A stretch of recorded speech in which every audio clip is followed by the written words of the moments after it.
Wah, keren banget. Di dalam buku ini ada bahan praktek yang bisa merubah hidup kamu. Dan ini fakta. Ini buku pribadi saya, teman-teman. Kalau kamu suka dengan cara pandang saya, kamu bakal suka banget buku ini.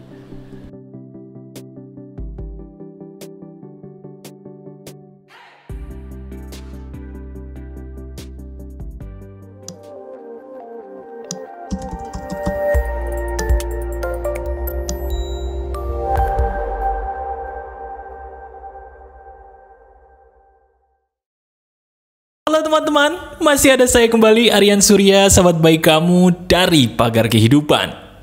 Ada yang bilang, kalau kita semakin dewasa, terutama di zaman sekarang nih, seringkali suka merasa cemas, gelisah, tapi nggak tahu kenapa. Sebentar, kalau kamu saya tebak nih, bener gak sih seumur-umur kita hidup sampai sekarang, pernah gitu, ngerasa gelisah dalam hati, tapi nggak jelas penyebabnya kenapa? Bahkan, maaf ya, belakangan ini bener gak sih kok kita rasanya suka sedih sendiri tanpa alasan? Ini normal atau jangan-jangan kita ada gangguan jiwa? Ini menarik nih. Yuk kita bahas. Sekarang langsung aja. Saya pengen coba kamu ceritakan kepada saya di komentar. Ingat ya, bercerita, bukan malah curhat. Saya ingin kamu bercerita kepada saya, kapan terakhir kali kamu mengalami rasa sedih yang tiba-tiba datang aja gitu dalam hidup kamu? Kapan terakhir kali atau pernah gak sih kamu tiba-tiba meneteskan air mata, padahal gak lagi nonton film sedih, padahal gak lagi dengerin cerita sedih, tapi entah kenapa gitu mas, kok saya pengen aja nangis atau sedih sendiri? Pernah seperti itu? Kalau pernah, coba ceritakan ceritanya di komentar. Nanti saya berikan respon yang terbaik. Nah, sekarang begini. Sambil kamu menceritakan kisah kamu kepada saya ingin sebagai sahabat baik yang selalu kamu tonton atau kamu dengar, memberikan sebuah petunjuk. Kira-kira ada apa sih? Kok kita selama ini sering kali gitu ya, mengalami kegelisahan, kecemasan, kesedihan, tanpa ada alasan yang jelas. Saya kasih tahu penjelasannya. Ini masuk akal. Kalau ditanya kenapa setiap orang bisa sedih tanpa alasan yang jelas, jawaban saya sederhana. Nggak mungkin kamu sedih tanpa alasan, titik. Benar. Nggak mungkin kita ini sebagai manusia bisa nangis, bisa gelisah, bisa cemas tanpa alasan, itu nggak mungkin. Lah mas, terus kalau gitu saya sedihnya kenapa mas? Saya gelisahnya kenapa? Saya ngerasa saya nggak punya masalah apa-apa gitu loh mas. Saya bahkan ngerasa hidup saya baik-baik aja. Tapi kenapa rasa itu bisa muncul? Jawabannya, karena ada 1, 2, 3 hal dalam hidup kamu yang sudah kamu lupakan, tapi lukanya masih berbekas di batin kamu. Saya ulangi, karena kamu masih ada 1, 2, 3 hal yang kamu sebenarnya sudah lupa hal itu apa, tapi sayangnya lukanya masih berbekas tuh di batin kamu. Betul atau tidak? Coba renungkan. Nah, kalau saat ini mendadak tiba-tiba kamu matanya maaf ya, mulai ingin sekali meneteskan air mata ketika bagian ini, itu berarti apa yang saya tebak itu sebenarnya betul. Ada beberapa peristiwa sepertinya dalam hidup kamu di masa lalu yang kalau saya ingetin lagi, kamu renungkan lagi, ada hal yang membuat kamu jadi sakit hati, membuat kamu jadi sedih ketika memikirkannya. Benar apa tidak? Saya tidak tahu masalah kamu apa, tapi saya ingin memberikan kamu sebuah gambaran jelas supaya kamu ini tahu kenapa rasa sedih itu tidak bisa hilang. Saya kasih tahu ya, begini penjelasan ilmiahnya. Semakin kita bertambah umur teman-teman, iya, berapapun usia kamu, usia kita semakin bertambah, itu sebenarnya kita semua akan menghadapi sebuah fenomena yang dianggap aneh padahal normal. Apa itu mas? Fenomena itu adalah kehilangan. Kita ini sebagai manusia anehnya tidak mau menerima sebuah proses kehidupan yang bernama kehilangan. Padahal, kalau dipikir-pikir, mungkin gak sih dunia ini bisa terus berputar kalau tidak ada yang namanya kehilangan? Mungkin gak? Sekarang coba kita berpikir logis pakai logika sederhana yuk bareng-bareng. Seandainya satu dunia ini nggak ada orang yang pergi, baik itu pergi dalam arti meninggal maupun pergi dari hidup kita, kira-kira dunia ini masih berjalan nggak? Nggak berjalan. Satu, dunia ini akan penuh dengan manusia. Kedua, nggak akan ada tuh yang namanya lagu melo laku. Iya kan? Lagu melo laku, film melo laku, kenapa? Karena itu relate atau sama dengan kehidupan manusia yang terjadi di dunia nyata, betul nggak? Iya kan? Kenapa film-film melo itu laku? Karena di dunia nyata ada loh kejadian kayak begitu. Kenapa kok diri kamu diem-diem gitu ya, suka dengerin lagu melo sampai nangis sendiri? Kenapa? Karena itu pernah kan terjadi juga dalam hidup kamu lirik lagu itu. Sekarang kalau semua orang nggak pernah kehilangan, nggak pernah pergi, masih laku nggak tuh lagu? Masih laku nggak tuh film-film sedih, film-film melo? Nggak laku. Tuhan itu menciptakan perasaan sedih untuk memperindah kebahagiaan. Tapi kita nggak tahu bahwa kalau tidak ada sedih dalam dunia ini, apalah arti bahagia? Setuju? Kapan terakhir kali kita merasa paling bahagia dalam hidup? Kita akan merasa paling bahagia dalam hidup ketika kita dulu pernah juga mengalami kesedihan yang sedih banget kan? Kalau kita merasa bahagia ketika kita menikah, kenapa? Karena dulu kita pernah patah hati pasti, yang rasanya tuh nggak enak banget. Iya kan? Kenapa dulu kok kita pernah ngerasa happy banget mas menang lotre, menang duit banyak? Karena kita pernah miskin, kita pernah ngerasain nggak enaknya nggak punya duit. Betul? Berarti sebenarnya semua perasaan sedih itu diizinkan Tuhan buat terjadi, ada maksudnya dong, betul nggak? Nah sekarang, sayangnya dalam hidup kamu, cuman saya nih sepertinya yang baru menjelaskan hal seperti ini kepada kamu.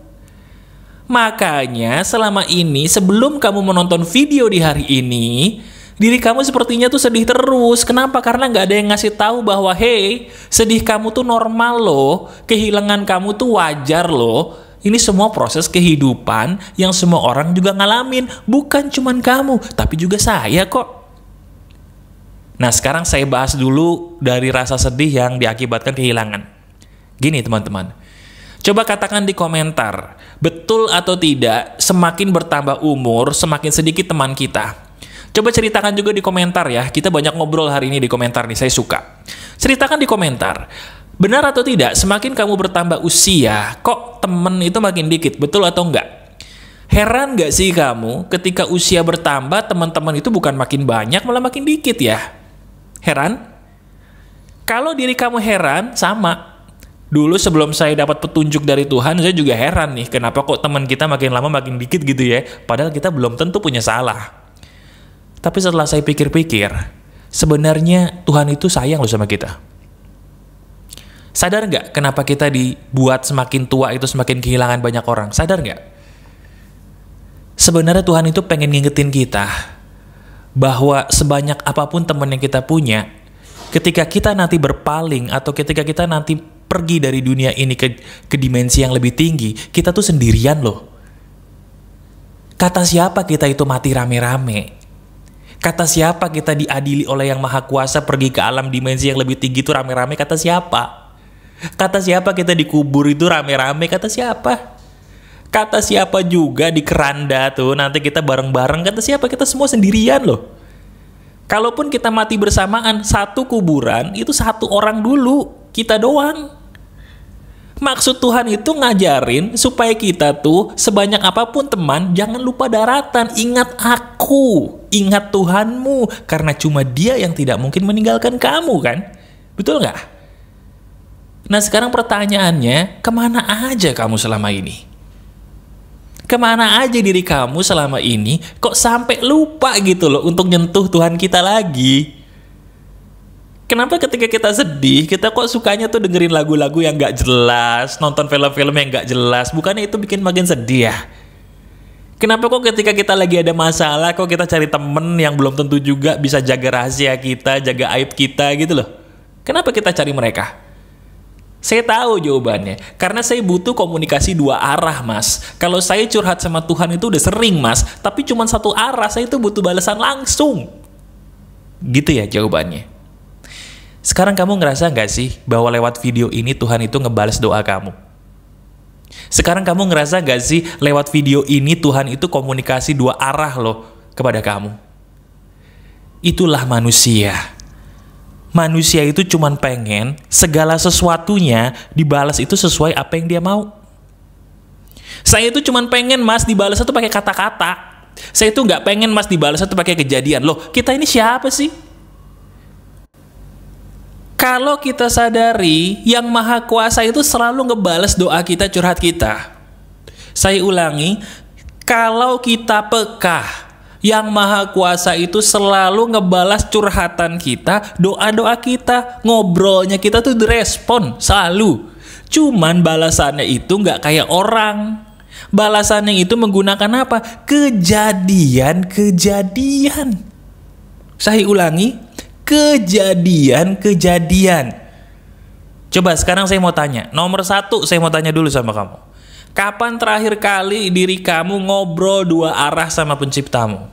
Ngobrol. Bukan ngobrol sama temen, bukan curhat, bukan ya. Ngobrol sama Tuhanmu tuh kapan terakhir kali?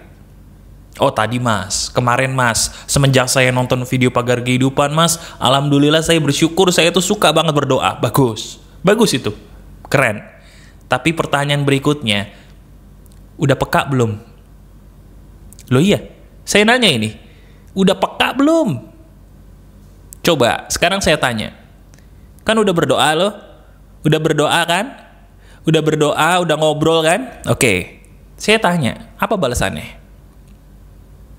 Nah, bingung. Kalau bingung, berarti diri kamu belum peka. Itulah manusia. Manusia itu pekanya kalau ditelepon sama pacar doang. Pekanya itu kalau dikasih WhatsApp sama orang yang dia cinta doang. Pekanya itu kalau ada akun gibah, bikin topik buat gibahin artis doang. Tapi kalau Tuhan yang ngasih jawaban, ngasih petunjuk gak peka. Bener apa bener? Lah kalau senyum udah bener nih. Itu kenapa senyum-senyum sendiri itu? Berarti tersangka ya? Waduh. Wah. Gak apa-apa ya. Kita semua belajar. Saya pun pernah menjadi orang yang ada di posisi kamu. Gak apa-apa. Kalau gitu, sekarang saya ingin mengajarkan kepada kamu bagaimana caranya paling tidak kita bisa menjadi orang yang peka, menangkap petunjuk dari Yang Maha Kuasa dalam hidup kita. Mau saya ajarin? Oke, caranya gampang banget. Kalau kita ingin peka menangkap jawaban dari Tuhan, jadilah orang seperti yang sedang naik kapal di atas sungai. Kalau kita naik perahu atau kapal yang ada di atas sungai, nikmatin aja alirannya, nggak usah ngebantah. Kosongin diri kamu, nggak usah banyak mau. Katakan, ya Tuhan, saya terima. Ya Allah, saya terima apa yang sesuai kehendak-Mu, saya terima. Saya sudah berdoa, saya sudah meminta, apapun yang Kau lakukan dalam hidup saya terima. Selesai. Kepekaan itu berasal dari penerimaan doang kok. Kepekaan itu bukan menggunakan kuping, bukan. Kepekaan itu bukan menggunakan apa lagi? Indera keenam, bukan. Kepekaan itu menggunakan penerimaan apa yang Tuhan kasih, titik. Sekarang seberapa terima kamu dengan apa yang sudah Tuhan kasih? Komplain gak? Protes gak? Kalau protes itu namanya gak peka. Loh mas, tapi kan saya maunya A dikasihnya C. Lah, kata siapa kalau kita minta A langsung dikasih A itu yang terbaik, kata siapa? Kata dirimu toh? Kata diri kita toh? Bisa nggak kalau kita minta A sama Yang Maha Kuasa dibawa dulu ke C, karena memang kita butuhnya C dulu baru A, betul? Bisa nggak? Jawab deh, bisa nggak? Bisa. Kalau gitu, berarti jawaban kita dalam doa-doa kita selalu dijabah dong mas. Dijawab dong mas. Dijawab, cuman kitanya aja. Maaf ya, BLOON. Loh iya, saya juga pernah kok BLOON. Sama, nggak apa-apa. Kan belajar ya, gak apa-apa. Nah sekarang, diri kamu di video ini sudah tahu bahwa selama ini saya salah mas. Saya pikir peka terhadap jawaban dari Tuhan itu saya harus pakai kuping. Enggak. Kalau kita mau lihat jawaban Tuhan apa, terima dulu apa yang menjadi ketentuannya. Saya ulangi sekali lagi di bagian akhir ya. Kalau kita mau jadi orang peka, mengetahui apa yang dijawab oleh Tuhan dalam doa-doa kita, terima dulu apa yang Tuhan sudah kasih. Nggak usah dibantah, nggak usah diprotes, nggak usah dikomplain. Terima dulu. Ingat kata-kata saya. Dulu. Terima dulu. Bisa nggak? Sambil kamu menerima dulu apa yang menjadi ketentuannya, nikmati dan syukuri apa yang sudah kamu miliki, termasuk video ini. Video ini nggak mungkin nyampe ke orang yang salah kok. Saya tuh yakin semua video Pagar Kehidupan itu akan nyampe ke orang yang membutuhkan. Video ini bisa sampai kepada kamu, baik kamu subscriber Pagar Kehidupan atau belum subscribe, diri kamu tuh dipilih sama Yang Maha Kuasa untuk mendapat petunjuk melalui video ini. Sadar nggak? Sekarang, yuk kita bersyukur. Jadikan video ini sebagai batu loncatan kamu untuk jadi orang yang lebih baik lagi. Kamu adalah sahabat baik saya dan kamu tidak sendirian. Saya selalu ada dalam setiap hidup yang kamu jalani selama kamu menonton video saya. Masih ada saya selalu, Aryan Surya, sahabat baik kamu dari Pagar Kehidupan. Tetap keep the spirit, keep sharing, and keep loving. Tetap semangat ya. Semangat terus. Bye-bye.